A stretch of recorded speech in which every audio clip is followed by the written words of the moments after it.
All right, let's see the chat. Okay. No.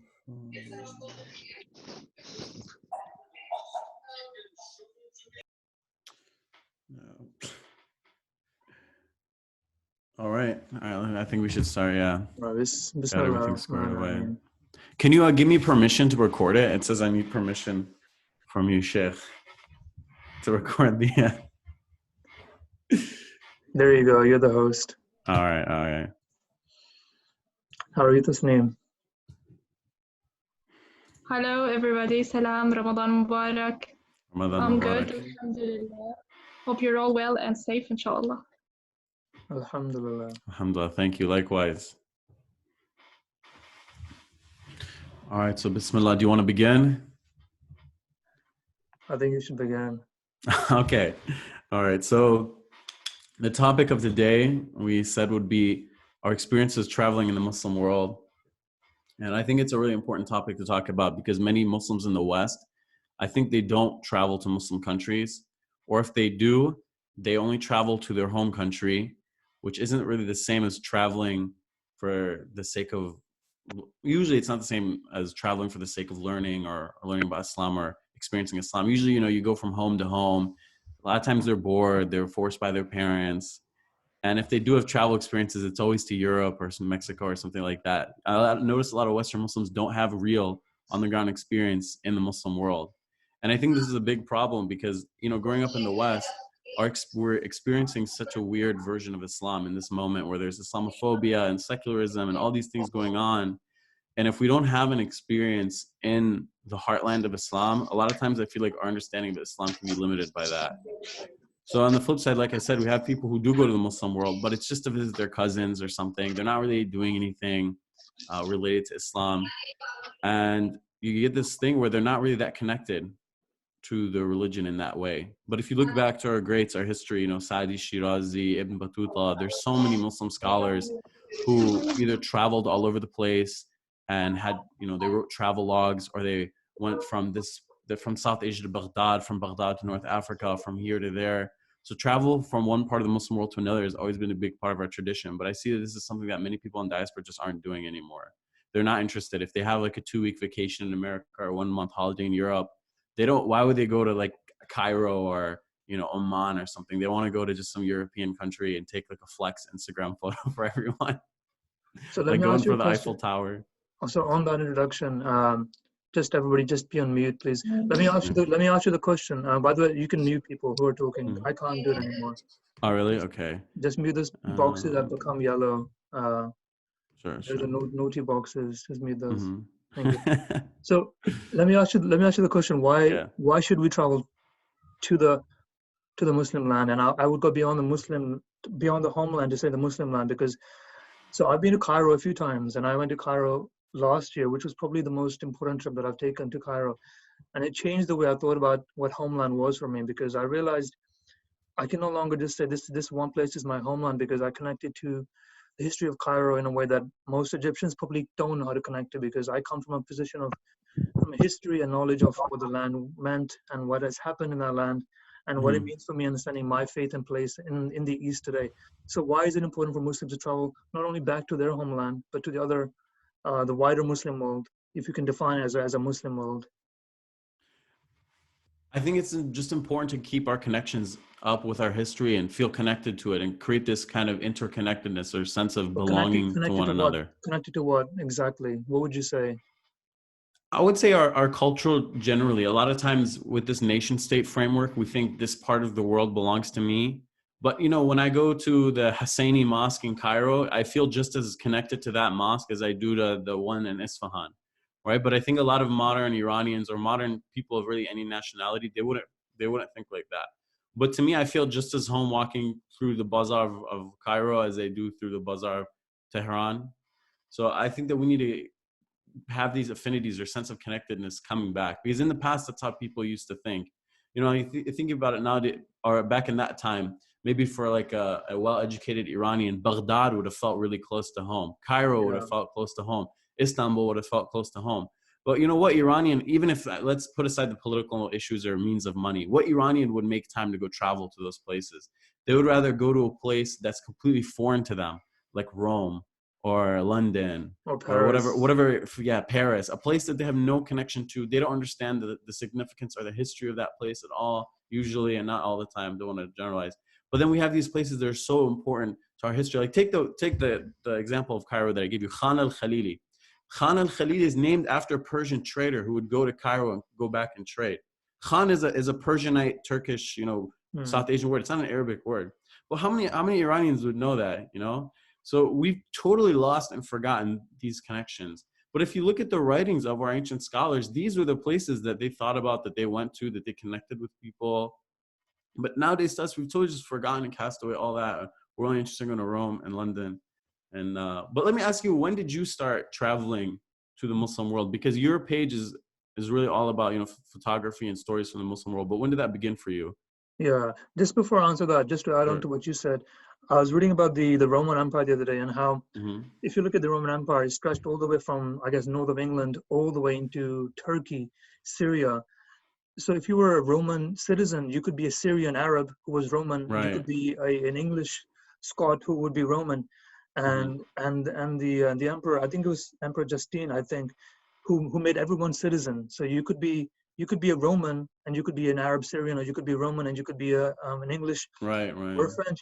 And that's an important distinction, because this current state that we divide nation states into, French and German, which really it's about I think maybe 300-400-year-old invention in the way we see nationalities now. So when we talk about West and East, just so people understand, the West doesn't mean Europe.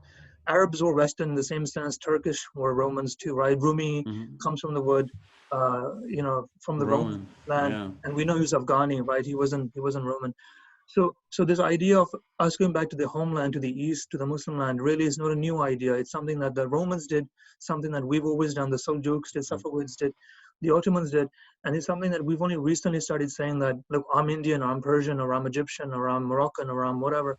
So this idea that when I go to Egypt, and sometimes people tell me, well, you're not Egyptian, how can you claim to talk about Egypt as if it's your own? I always stand on the position of, I have as much position of authority as you do to speak in an Egyptian dialect and be Egyptian, because what is Egyptian anyway? Because if you're talking about the history, really it's a very shaky ground to say there's one people who own a land or a culture.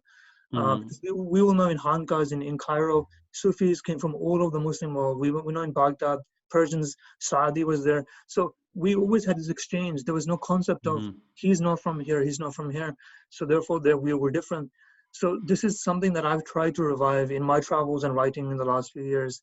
So to answer your question, this started for me really about 2-3 years ago. So I've traveled to the Muslim world for a long time, but only recently did I start seeing myself as if I can say the cliche of being a global Muslim, meaning I no longer said, look, I'm from this one region, therefore I will treat the other regions as a new land and an adventure.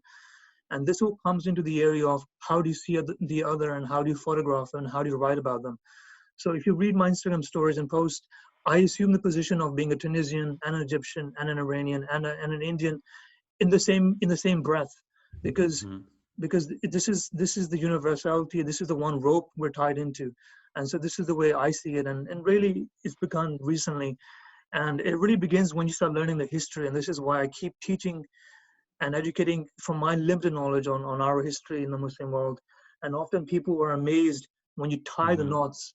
They don't understand how tied we really were. Like if you look at Ibn Tulun Mosque in Cairo, there's Persian designs, and then there's Andalusian designs, because the Spanish Muslims who escaped the persecution when Spain became under Christian rule, they came all the way to Morocco, Tunisia, in Cairo, and then they started designing minarets and arches, and Persians were doing the same thing. So this we're so deeply integrated in from an art perspective, language, culture, theology, food, right? Most Indian food is Persian food. That when do we, why do we not assume this position of being a global Muslim more? So for me, this is how I've been doing it. Yeah, I agree. If we look at our history, almost all the greatness that we had was a product of us mixing together and traveling. Khwarizmi, who famously developed algorithms, you can hear the Arabic words in an algebra, algorithm. He didn't do that in Khwarizm. He did that in Baghdad. That was a product of his travels. Rumi became Rumi thousands of kilometers away from his homeland in Anatolia, in Rum, not in Balkh, where he's from.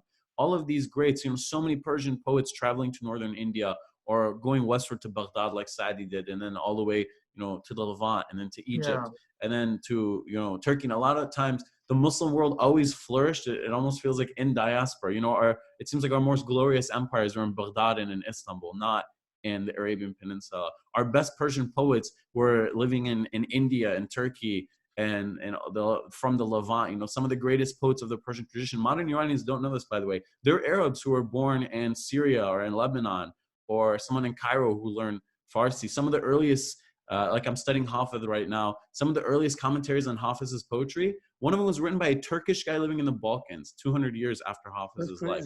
But a modern Iranian would never consider that. They would never think about that. They would never even know that. A lot of times we don't even know, us as Iranians, that Hafiz is read outside of Iran. That's like news to Iranians, that people in South Asia and Pakistan have his ghazals memorized more than us. We've totally like compartmentalized ourselves in these little countries. I mean, the Arab world tends to be a bit better. I think in South Asia and Persia, we're a bit worse at this. The Arabs tend to be better at this. They have a greater sense because of Arab nationalism, although that's a whole different discussion. So especially us. Yeah. So without sounding like we're just becoming, kind of like nostalgic and melancholic for what used to be, and we're saying, look, nation states are bad, and we were always flourishing when we were traveling. I like what you said about being in a permanent state of diaspora. It's almost like we're meant to be in a permanent state of diaspora. And if you look at the Quran talks about getting to know each other in terms of tribes and nation states, but that doesn't mean borders. So if you look at poetry specifically, if you look at Iqbal, who I'm currently spending a lot of time reading, the idea of being on a caravan, this is metaphorical caravan, right? That you often see in poetry and imagery. In the West, when you say caravan, you imagine this really, like really ugly, boxy thing you attach to your car and you go on a camping trip to south of France, for example. This is something people do here. And they've lost the idea of what it meant to be in a permanent state of change and movement. So if you look at the Silk Road, or if you look at the way caravanserais are set up, so when I was in Lebanon, you go to Tripoli or you go to south of Lebanon and you see this caravanserai, and then you go to Turkey and you see the same design. You go to Iran, they still have one that you can stay in. This idea that we were always traveling and trading wasn't just for e-commerce and there was no commerce back then. It was more than trading. It was the idea of knowledge and trading information. If you look at Medina and Makkah back in the days, soon after the time of the Prophet Muhammad sallallahu alaihi wasallam, the idea was that people from all over the Muslim world would come to Makkah and they would bring knowledge and goods to trade. And this was expected that, every year people go to Syria and they would do the same thing.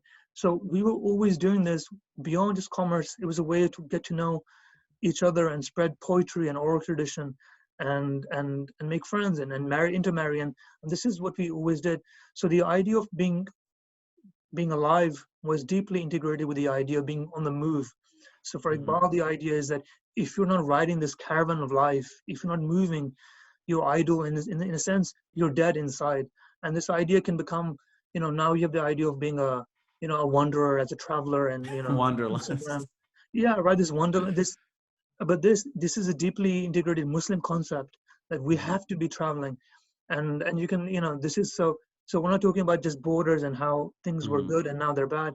We can still do this, and the concept is you keep traveling for the idea of expanding your heart and your chest and learning about the world, and it makes you a much more, I think, expansive Muslim in the way you see things. So for me, I'm alive when I'm traveling. So this current quarantine has been quite difficult because I feel like having to look inwards at home, which is quite difficult to do because it's quite easy to reflect on yourself when you're in a new environment. So this is what I wanted to kind of come back to and say, this is beyond just being melancholic and remembering the olden times of how romantic everything was. We were traveling between China to Spain, and we were so beautiful. No, there's a deeply Islamic concept of traveling, and we know the Prophet Muhammad sallallahu alaihi wasallam traveled too as a young boy. And we know the prophets traveled, and we know the poets traveled, and Imam al-Ghazali traveled. This is something that we always did. Yeah. So there's a comment that says Al-Hallaj traveled to India, and same as Ibn Arabi traveled from Spain to Egypt to Mecca, just to add to what you were saying with those people. Yeah, so this is the thing. So people are currently obsessed with Ibn Arabi. I've been getting so many people asking me for recommendations on Ibn Arabi. The reason I'm mentioning this is if you look at people like Ibn Arabi, Ibn Khaldun, Ibn Rushdin, these people, or Salahuddin, these people at one point all met in different conditions in the same spaces that will never happen anymore. The idea of Al-Ghazali meeting someone can correct me if I'm wrong, with Rumi, or Attar met Rumi. Or yeah, right. So the idea that you could be from Spain, you could be a Spanish Muslim meeting a Persian Muslim in Baghdad at the same time. This is a beautiful idea, and often when I go to a place, I'm forced to think I'm standing in a place where Salahuddin Ayyubi stood. I'm standing in a place where Ibn Khaldun stood, and these are people from different worlds. These are people from different traditions and conditions. So it's like meeting a Muslim today. You know, if you go to I was in Iran last year and I met an Indian guy and I was so happy to see him and I was like, welcome, Khush Amded, welcome to Iran. And he couldn't understand why I was so excited. And I said, like, no, we're repeating an old tradition where you meet a brother from a different country and you want to embrace them and say, this is beautiful to see you, than seeing like a French tourist, for example. Right. I saw so much of that in Cairo. Wherever I went, the locals and other people who were there for various reasons were really welcoming. They were always happy to see people from random parts of the Muslim world, especially, as Iranians, there's very few of us traveling to Egypt these days. So they were so happy. And the same experience has been repeated a lot of times. You go places and they're just really happy to find a Muslim from a different place and ask you about the Sufism, where you're from, or XYZ, where you're from.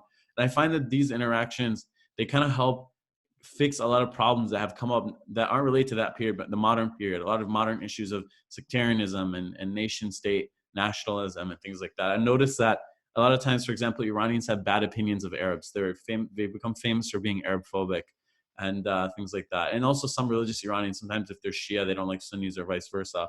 But I've noticed that the ones who don't think like that are the ones who've traveled. So whenever I meet Iranians who've spent time in Iraq, like studying or living in Iraq, they're always the ones who love Arabs. Like, yeah, I love Iraqi tea, and Iraqis are so fun. We used to go to this part in Najaf, and in Baghdad, we went to Abdul Qadir Gailani and stuff like that. And the same, and it's always, whenever you see people travel, they always think more positively of the other. It's always people that have never seen the other that hate them. And whenever in Iran someone says, why do you live in an Arab country? Why did you study Arabic?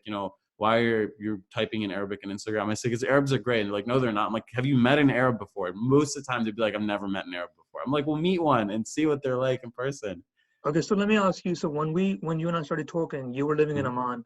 And I really wanted to come to see you in Amman. I think we even booked trips to meet in Lebanon. Yeah, the protests happened. We were going to rendezvous in Beirut and relive the old days of meeting in the Muslim world. It never happened. But what took you to Amman? Why did you move from the US to Amman? Okay, so when I was in my undergrad, I always insisted that I would go live in the Muslim world after I graduated. But earlier years in undergrad, I was really just thinking about Iran. But then as time went on, I started studying more Arabic, and I became aware of these opportunities to study Arabic through a program that my university had with the University of Jordan. So I got it, and I got a scholarship to go, and I said, all right, well, yalla, we'll go and we'll learn Arabic. And by that time, I had made so many Arab friends. But I wasn't really sure what I was trying to do there. I just knew that I was interested in continuing Arabic. But alhamdulillah, once I got there, I met so many people and made great connections. And I really just wanted to stay longer. And I thought that was great to be able to live in the Levant. But also, Jordan has this interesting mix where it's geographically in the Levant, but it's culturally very Arabian in a lot of ways. So it's the only Levantine city where you'll see a lot of people wearing dishtashas and wearing qitras and shamaks and abayas and stuff like it. You can sense that it's closer geographically to Arabia.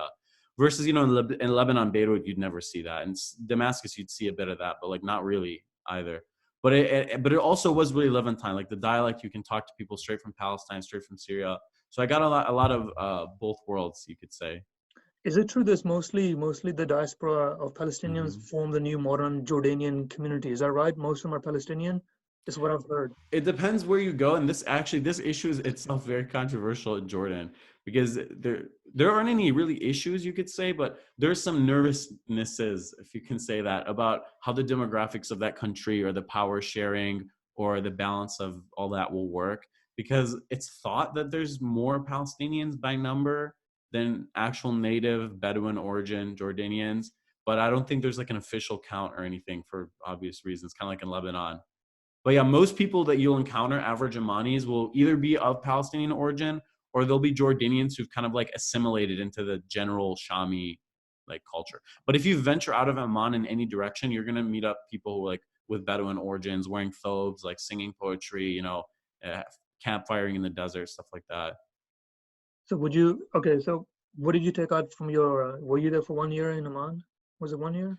Yeah, I was. And someone in the chat is saying, yeah, that's great. I'm in Amman too. Yeah, maybe you're right. I'm Palestinian. Welcome. Ahlan wa sahlan. So, go work. I fear I'm gonna forget the things that I learned in Jordanian Arabic. You know, I miss Habiba's kanafa so much. I tried to make kanafa yesterday, but it didn't work out. Oh, Wait, I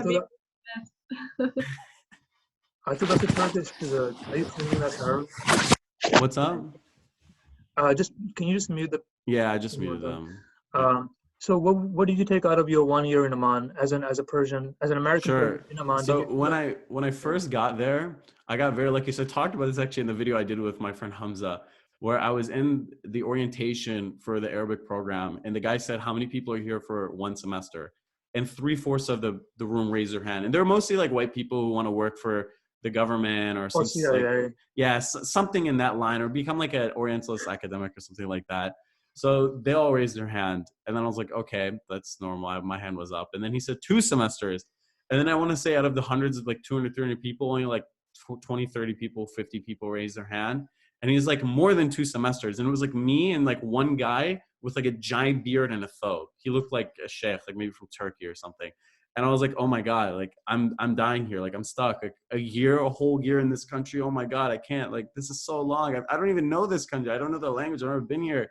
I don't know anything about this place. So what did you know about Jordan before you went? So as an American, nothing. I asked a bunch of people for advice, and most of them were like, "Oh, Jordan's boring. Like, there's no partying there. Like, no one's clubbing. Like, there's nothing to do." And I got nervous, but I realized that their idea of fun was like you just get drunk every weekend and like go to like events and stuff. But alhamdulillah, I met this guy that I recognized from Instagram, from this hilarious account called Crooked Maulana. And he had been there the summer before. So he showed me some people, and I met people, and I met some people from Turkey. And then, you know, I started speaking Arabic with them because we didn't have like a language in common other than that. And then I found different zawiyas and different places, and I befriended locals. And that's one thing I noticed that people studying abroad, Westerners, they almost never do, is like become a genuine friend with a local, like hanging out at their house, and they'll show you how like Jordanians have fun and take you to their favorite hookah lounge or their favorite mashawi place. And it was just a lot of fun overall. I had a great time learning their local jokes, their humor. It's really fun overall. I miss it a lot. Because living there is very different to traveling, right? Because whenever I travel, I try and spend more than a few days in a place, because you kind of go in with a European frame of mind. If you're European or American, you go in as an American, as European, without thinking, because you go in to dissect the same things you think you're not going to dissect. You're careful with the food, you're careful with the culture and the language, you learn a few key phrases. So as a young Muslim traveler who's now looking to go to the East, how do we move past those ideas of this is what Amman is, this is what Cairo is, this is what Marrakesh is, and this is what, if you go to Delhi, this is what Delhi is. If you go to, how do we move past these compartments that we've made in our own head, that if we go somewhere new, which is in the Muslim world, we're gonna have the same things. The food will make you sick. Contrast with people, the taxi drivers will rip you off. Shopping, you have to haggle on shopping. We've come up with these 5 or 6 ways of thinking about the Muslim world that we just don't know how to move past. So whenever I've lived in the Muslim world, I've lived in the UAE for a while, and then Iran. You quickly realize these categories will not get you anywhere. One of my favorite experiences is the first time I was in Tehran. I had this book open of Persian phrases. This is when I was in my early days of learning Farsi, and I was in this carpet shop, and the guy was trying to sell me this carpet, and I opened the book up and I said, "This carpet is too expensive." And it was in the book. I said nothing else. I didn't say salam. I didn't say how are you. I literally just opened the book and I said, "This carpet is too expensive." This is what Europeans do. I was a European, and the best part is I was buying this really cheap printed rug. It wasn't even like a handmade rug. And he just started laughing. His friend came over, they started laughing, and then we had chai and we will laugh. And then I realized what I just did was so funny. But this is the way I was thinking in my first few days in Iran. So how do we as Muslims now, what do we do in the East to kind of move past these same ways of I used to don't do what I did. I used to do that exact same thing when I would travel to a new city in Iran or something. And it was amazing because I'm Iranian. I'm doing this in Iran. I would Google traveling to, and these lame websites, apparently one of them is going out of business, thank God. These weird websites designed for Westerners would come up, like travel guide to travel. I feel like whatever. And they come up with this like nice little organized, compartmentalized list of places to go, list of things to see, list of things to eat, people to talk to, whatever, or not people to talk to, of course, but things like that. And they create this really nice compartmentalized list, and here's some phrases, and here's some events or whatever. And it's just like, it's an itinerary. It's almost like taking like a math class where they tell you when your exams will be. There's no humanity, there's no spontaneity to it. And, the Westerners are so obsessed with the order of things that a lot of times I've noticed, of course, there's people who are not like that. I think he might have actually, he's in here, Peter, my homie, shout him out in Jordan. He's like one of these guys you could do anything with. He'd say, let's do it, and he'd be like, yalla, let's do it. But a lot of them get nervous about straying away from the list of approved things because they're like, oh, this is dangerous. It's the Muslim world. You'll get, kidnapped, you'll get ripped off, whatever. Yeah. So I used to fall into doing stuff like that. And I noticed that they even, now that's a joke, but they even have books of these things. Like I'll be sitting on a bus on the way to a city, and there'll be like a 40-year-old woman from Europe, like reading the book of the country, of like what to do in the country. And I just feel like we need to not do that. And even in Amman, so there's a person in Amman, and Peter's also here. In Amman, I would always notice the tourists and also the students who are coming every semester do the same thing. Habib's Kanafa, the Citadel, the Masjid. There's like 5 places that then they go to Wadi Rum, that like every single person does. And it's the same thing with Cairo. There's like a list of things. Tehran. Okay. So let's be kind. I think to a degree people do need some order when you're coming from the West, because we all know the Middle East is a mess, right? It's a horrible mess. Yeah. So in if I'm playing the opposite side, in my experiences when I've tried to integrate in Iran, in the Middle East, I've been burned badly. But you learn from these experiences. Yeah. I've been ripped off. I've had to buy things I didn't want to buy. I've had people the classic. People almost I've never had a violent experience, maybe because I'm a guy. It's not easy to do that with, but you've been burned, I've been burned, but that's the thing. I always laugh it off because mostly it's you're like, well, I can spend a few extra dollars, it's okay, I don't mind giving you some extra money if you don't charge me twice as much for a taxi. So moving past the idea of Lonely Planet guides and survival guides in the Muslim world, because I think everybody needs some structure. The question is, how do you move past that structure into a more meaningful trip, which goes beyond the Citadel in Cairo, which goes beyond the pyramids in Cairo, which kind of pulls you into the real, if there is such a thing as a real thing, because at the same time we're obsessed with having a real experience. Because if you go to TripAdvisor, right? So this is the problem I have with TripAdvisor and Lonely Planet. We as locals don't trust them when it comes to our cities. If you're in Isfahan or if you're in Tehran, you will never look at TripAdvisor because it's it's garbage. But if you're going to Paris, suddenly you'll open up TripAdvisor and you'll be like, oh, this is so useful. I can finally trust people's reviews. But you forget these reviews are from the same people who are the people you bumped into in streets in the Middle East, who you never ever consider to be a real traveler. But now you're trusting their votes on a restaurant or a tourist site. So there's an element of mass herd mentality that you trust in some things and other things you don't trust them. But with stuff like Lonely Planet and TripAdvisor, how do we move past? So if someone is going to to Iman now, let's just say one of these people on the line now is going to Iman, how would you tell them from your experience in 1 year how you should approach that city? Definitely. So I would say the things that are on the list, like you definitely should eat Habib's Kanafa. You definitely should go to the Citadel, but you should also maybe try Nafisa or the dude across the street who doesn't have as big a following. You should try to also branch out. So I agree there needs to be some structure, but also just like someone typed what I wanted to say is talk to locals. Definitely, you need to talk to locals. It's exactly like if you go to Habiba's, how do you do that? That sounds scary. Literally, just look at them, and they'll sometimes start talking to you because you look like a foreigner. Just make an excuse. Just be like, is this the real Habibas or is this like the second one? They'll be like, no, this is the real one. And then all of a sudden, like if you just say a sentence, their whole friends and family and like 3 other foreigners, are not foreigners, but strangers, will be like crowded around you trying to help you or ask you questions. And if you just create that spark, like I remember one time I was at the line in Habibas and I saw an Indian guy with a camera And I walked up to him. I said, "Where part of India are you from?" And he's like, "Oh, Northern India." And I could tell from his shirt. And I was like, "All right, yeah, I could tell like you're wearing like a regional clothing." And I'm like, "What are you doing here?" And then he's like, "You have like a big DSLR. Are you like a photographer?" He's like, "No, I'm part of like a documentary team." And I ended up with me and my friends ended up like in this guy's documentary and like showing him like a travel. It aired in India, but like showing him around Amman. But like if I hadn't approached him, that would have never happened. So if you just talk to them, eat the local food. What else? Just be open to being slightly out of your comfort zone. Like most of the time when you talk to someone from a place, usually they're going to offer to do something with you. And that's when the comfort zone thing really happens. So if you're in Iran and a guy says, "Come to my house in a village and we're going to like fry a goat for you," or something, like obviously if you're like a woman and you're alone and he seems shady, that's one thing. But like if you have friends with you, or if it's like nearby, or if it's like he's a store owner and he wants to show you the where he stores his stuff, like I don't know, other stuff, just be a little bit comfortable going out of your comfort zone. Usually it'll go well. I think people have good intentions, especially if someone's like representative of an establishment, like some dude on the street who seems shady. Yeah, no, but like if someone's in an established business, they're probably not going to mess with you, So I think we have to have some caveats here, because I think the experiences differ greatly depending country to country. Definitely. As much as we want to romanticize and say Muslims are so open-hearted and we like to welcome everybody, and we'll cook for you. One is, I've never been invited to a house for tea and dinner, and I'm so sore about this. Until it happens, I'm gonna remember this, because apparently white people tell me all the time, "Oh, it's yeah, whites, whenever I go to Iran, like Iranians cook for me and they give me their home, and I'm like, what are you talking about? That's never happened to me.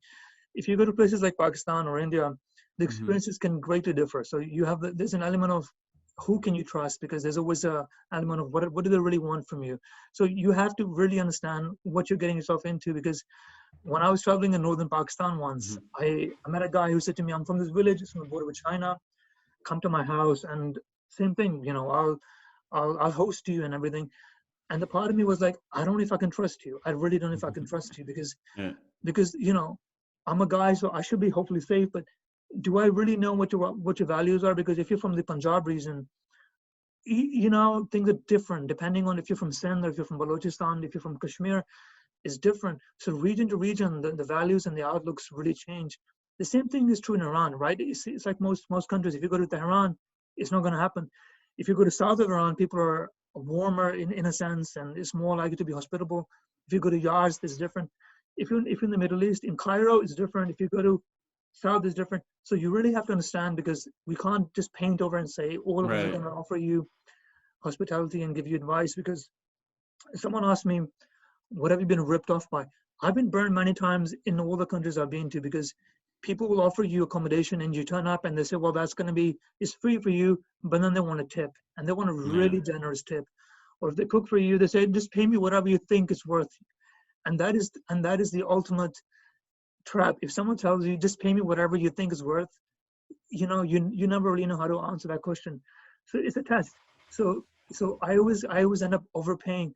So in the end, what I do now is I'm really cautious, unfortunately, because unless I know a country and the people that I've been to before, I'm always going to be like this. I'm keeping a distance from you until I know. And this is what I do. When I get into a taxi in the Muslim world, I ask them, how much are you going to charge me? If I know they're charging me the fair price, I will always overpay them when I leave. If they always charge me more than, if they always offer me a price higher than what it should be, I always haggle, and then we end up arguing. And this always happened to me in Istanbul for some reason. Right. Yeah. Like so right. You have to have that element of scrutiny and understanding that you really do can't just assume just because you're Muslim or you're a foreigner, people will accept you the same way in one country compared to another one. No, I agree completely. A lot of times tourism has ruined these practices. People are very shameless. Like you said, they don't care what you look like or what your belief is. They just see the money in your pocket and they just want to get that from you. It's really bad, man, especially once you get to know the prices and you're walking in the street and you see like a tourist getting charged like 15 times. So like a kufiya and Amman, like the Arab headdress, it can cost like 1 to 3 JDs, like 3 JDs max for like an average one. Then you'll see them charging the tourists like 20 JDs and he'll just like give it to them. And I'll be like, oh, but what am I going to say? At another angle, I look at it like the global South has been so economically abused by the West I almost kind of think, just let them rip the Westerners off. Like it's just kind of going in the direction that it came from at one point, you know? So like, and also me, sometimes when I know that I'm getting overcharged in Tehran, for example, by a taxi driver, I think this is a difference of $1 and it means a difference to him enough to want to rip me off, to like put his shame aside and rip me off. But like $1 to me, like alhamdulillah, it's like not a big deal, you know, it's like a small amount of money in America. So I'll just let it go. I'll give him 20 tomans instead of 10 tomans. It's not a big deal. Yeah, there's a time where I was in Isfahan, and there was a German family getting into a taxi, and I heard how much they're being charged, and I was walking past, and I just yelled. I said, "You're paying 4 times the price you should be paying," and they assumed, "Oh, he's a local Iranian. We can't trust him. He's lying to us." They completely disregarded me, and they were like, "No, like no." And this happens often in the Muslim world. So people like you and I who are brown, I think most people who are brown get confused for locals. It doesn't matter where we go. Yeah, right. So if you're in Iran, you're an Iranian. If you're in Pakistan, you're Pakistani. If you're in Egypt, you're Egyptian. So when you talk to foreigners as a Muslim, when you're a tourist yourself, you're in a very interesting position because they don't really know what to make of you. So I've tried to warn people and say, look, if you want to eat somewhere, I recommend you go here. And those assume, no, well, you must have some stake in this business. I won't trust you. Right. Yeah. Or if I walk past you, I met a Romanian guy once, and I started speaking to him, and he looked at me like, nope, don't talk to me. I'm not interested in whatever you're selling. And I said, no, I just want to, I'm European too. This is not something that I often say. He was alone, and I could make him feel kind of at home, because he was all alone, and he was like big camera, and I said, like, I can give you some advice, and he was like, don't talk to me, I'm not interested, I don't trust you. And then I said to him, like, no, I'm from London, like I can tell you something, I can prove to you I'm European, I swear I have a red passport. And so people don't trust you. In the same time, that when you do want to help, it's hard to break that barrier and say, definitely, I'm not who you think I am. And then you really wonder, do I really want to be making that distinction? Because we've kind of hurt our own images in many parts of the Muslim world. Right. Yeah, I noticed that. I noticed it's better in Iran a bit. When I walk up to Europeans and talk to them and try to help them when they seem lost, they tend to be more receptive. But I noticed in Jordan, because Jordan is so touristed, they're so worried about the scams that they're worried. Like I remember one time this guy was looking lost in my neighborhood, and I said, "What are you trying to do?" And he said, "Oh, I want to get food." I said, "Well, I'm walking home from classes and going to a really good place. Do you want to just like come with me and tag along?" And the thing about this restaurant is that like it's run by Yemeni, so it's very cafeteria style. Like it's not weird if someone sits next to someone who's not directly like with them. So it's like you could just come and like tag along. It's one of the best restaurants in this neighborhood. And he's like, no, it's fine. Like I'll find something. You can tell he was like uncomfortable. And I'm like, dude, there's no like agenda. Like I'm not taking you like to my cousin's restaurant or something. But do you blame them? Everyone's cousin apparently has a restaurant in every country. Right. Yeah. No, I've talked to some of the people who work in the tourist industry in like in Iran and Jordan, and they all have deals. Like this one guy, he said that he does like tours for tourists in downtown, and every place he takes them to has like a commission for him. And he was like, whatever restaurant I take them to, I get a free meal, and then I go back the next day for a free lunch. And he was just like so happy. I was like, okay, I get it. Like there is some element, and like of course. So that's part of the business. What people don't understand is if you go to countries like Iran, the Middle East, this is almost an accepted way of doing business. So if you're using a tour guide, for example, the tour guide will always take you to restaurants that they know because they get free lunch, or they get. See, initially I had issues with this because as a European traveling to the Muslim world, I always thought, no, I want to go to a restaurant that is genuinely good. I don't want to go just because you get some benefits. But then I've accepted over the years that in a way, there's nothing wrong with this because these people don't make much money. They don't have. So if the food is good and they're getting free lunch, they're helping businesses. These are local businesses. These are not big chains. I'm okay with that. And it really comes down to when the food isn't good. So in a way, when I do my tours in Iran, initially I was really resistant. I said to the tour guides, because I always have an Iranian tour guide because I need a tour guide who's registered. I said, no, we should go to one that I want to pick, that I think is going to be good. And then I eventually caved in and I said, I'm actually okay with this because the food that you've taken me to is good. And in a way, these are local businesses. It's fine. Okay, so do you guys have any questions in terms of So someone asked a question about being a woman and the things that we mentioned. So I will say that being a woman definitely complicates things a lot.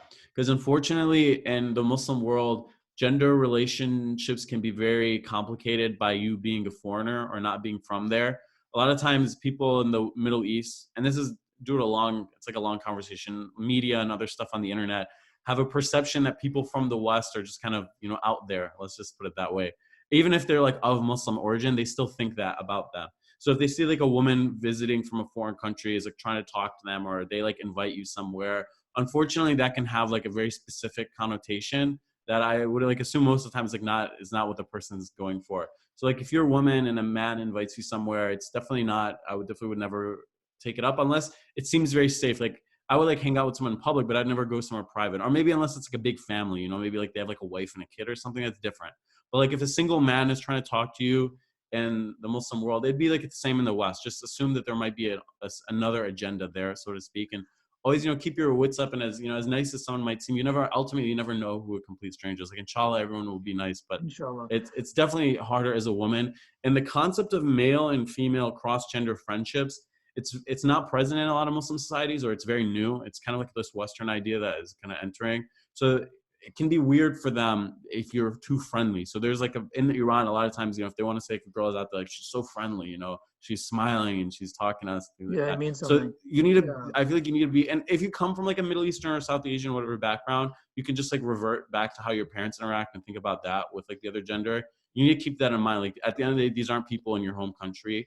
Like they could, and even if you are from the same culture, things can mean different things. One gesture in one country can mean come, in a different country it can mean, F off or something like that. So you always got to keep these things in mind. Okay, so bearing in mind that we've got in the UK, iftar is coming up soon. I think let's wrap this up in the next 10-15 minutes, inshallah. Sure. So I think there's a few people from the UK, or at least I am anyway. If I'm gonna end this for everybody just so I can go pray and eat. Okay, so I wanna ask a different question. Moving past these cliches of you can't trust Muslim man, and I've heard this. They're the most sexist and offensive. They say the horrible things. Food will make you sick. Taxi drivers will rip you up. Combine all and this poverty and this corruption. If you think of every single negative thing you've heard from your parents about traveling to the Muslim world, and then you think about this. So you, for people who don't know Muhammad and I very well, both of us are of the persuasion that we should move to the east. So this is a position we take, and inshallah it will happen one day. So when it comes to the idea of moving to the east, when you travel, you see these experiences, and people say, yeah, see, this is why you can never live. And if you enjoy the travel, well, traveling is one thing, but living is something else. They will always tell you this. Your parents will always tell you. Always say this. Traveling is one thing. Like they will say, beta, living is something else. You could not survive in this country. Right. So I want to break that image, because I think that's rubbish. I think it's absolutely rubbish. I agree. For most people. I think for some people they will struggle to live in the European countries if they move between London and Rome. I think they'll struggle because language is different and the food is different. Change is hard anyway. So when it comes to living in the East, I think let's remove this idea that you're gonna get robbed, you'll get sick, you're gonna die, you're gonna get mugged. Because I think that's dispersuading a lot of people from actually living, spending a semester studying. If you want to study Arabic or Farsi, whatever it is, go. I think we should wake up and say we should be doing this, because those obstacles, clearly those have been flattened, because now with the internet, with traveling, this comforts are now everywhere. We could easily survive in almost every country in the world.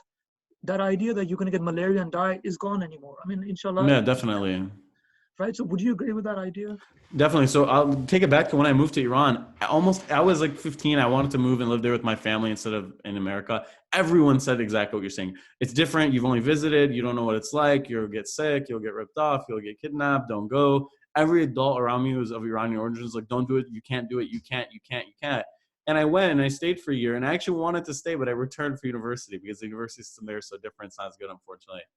And then I realized all this you can't was a couple things. One was their outdated perception of what life there is like, because life there was actually much harder than the West. Nowadays, life is getting more and more similar across the globalized world. And the second thing is, it's kind of for their own ego, because they say, no, I had to leave my home. I had to abandon my home that I love so much to make a life here. Because it's awful. But for me to go back shatters that internal narrative they have, that it's awful and unlivable. Because like, I'm living here for a year, life is fine. And the same thing happened in Jordan. You know, a lot of Arabs or people I knew were like, dude, don't go. The Middle East, even Jordanians were like, don't go to Jordan. Like, America's better. We'll teach you Arabic here, my Jordanian friends. But I went in and life was completely fine. I mean, yeah, I lived in like a crappy little apartment and I like ate basic food, but life isn't all about the food or the apartment, or life isn't all about how much traffic there is or isn't. You can, there's deeper things to find. And I think that this argument of, oh, you can't. First of all, I'd say hundreds of millions of people are living in these countries, right? Obviously, I don't want to minimize. A lot of them have difficulties, of course. But first of all, there's logistically tons of people live there. Tons of people live a decent quality of life. And life isn't just about those things. Those are just the exterior things that they see, how nice your house or your car or your clothing is. But those internal, those ruhi things, those things in your heart, those things in the Muslim world, you can't even beat. The spiritual fulfillment, the feeling of closeness, how your friends care for you, how your society is connected, how your neighbors drop food at your doorstep. It's just like, I can't even explain how much more fulfilling and amazing life there is. So let me read a couple of comments as well. So, since I was 18, I wanted to move to live in Pakistan, a Muslim country, and being born and raised in the UK. My family smile, laugh, say, we'll see. You should, Aman, I definitely think you should try to go and move there. If only to learn Urdu better. I know we talked about that, and to experience life there. And Hamza, I generally get weird looks when I say I want to move to Pakistan.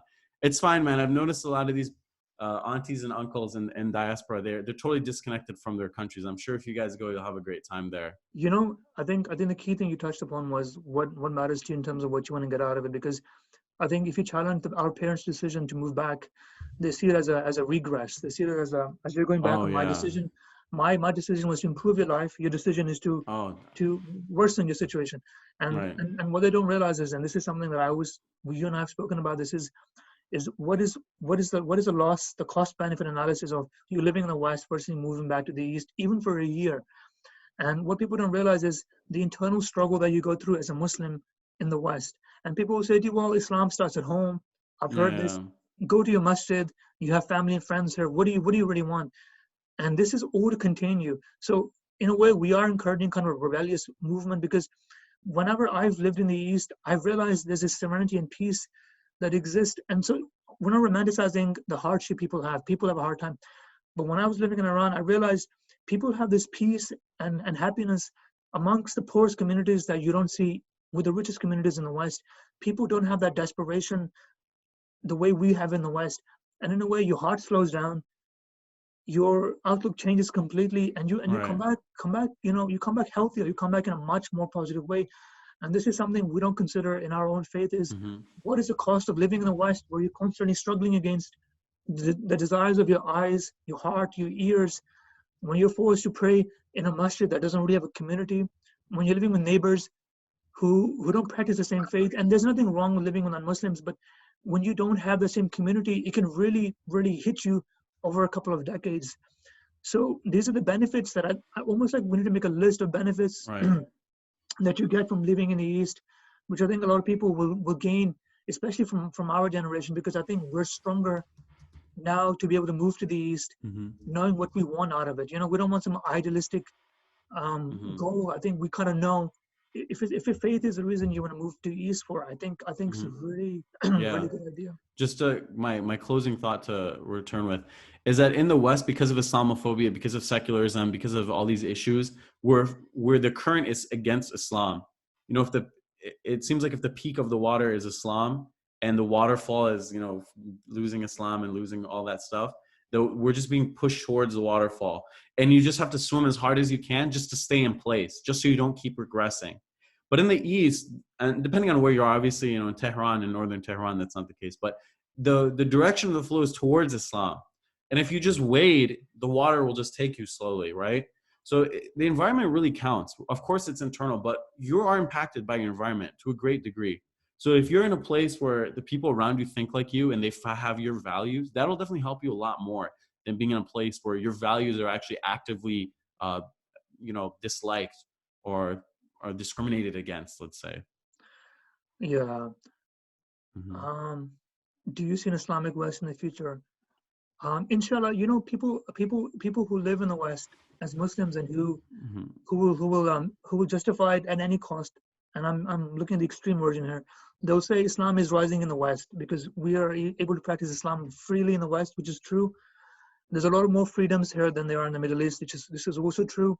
But I think in terms of Islam in the West, look, Islam is the fastest growing religion in every community in the West. So it's a fact. You see masjids in South America, in Cuba. I mean, you see them in where I live in London. There's a masjid on every other street. So, subhanallah, there's a lot of Islam if you want to be part of it. So there's some people who have a bit of disagreement. There were one person is saying there's a lot being said about learning being the community owner and contributing to that too, rather than harking for a life that feels a bit rose tinted, travel experiences. I would say it's not really harkening or rose tinted, because I think rose tinted is seeing something that you've not seen up close for better than it is. I know what life in the Middle East is like. I know that everyone's poor, that the streets are worse, that there's less freedom, there's less stability. I know whatever bad thing you can tell me about the Middle East, I've lived it for years. So I understand what that's like. At the same time, I'm just comparing the reality that I see on the ground. That's the point, though. Sorry, just to interrupt. Go ahead, it's fine. That's the point, that you know what it is. But the statements that I've heard throughout, like in sporadic,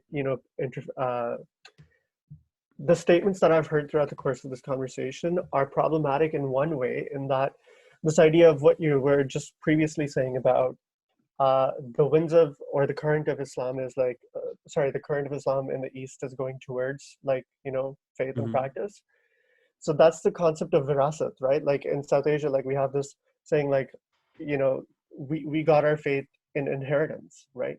But that doesn't mean that like you're not going to be able to benefit from the same journey as like, let's say a convert, like that idea of the convert zeal, right?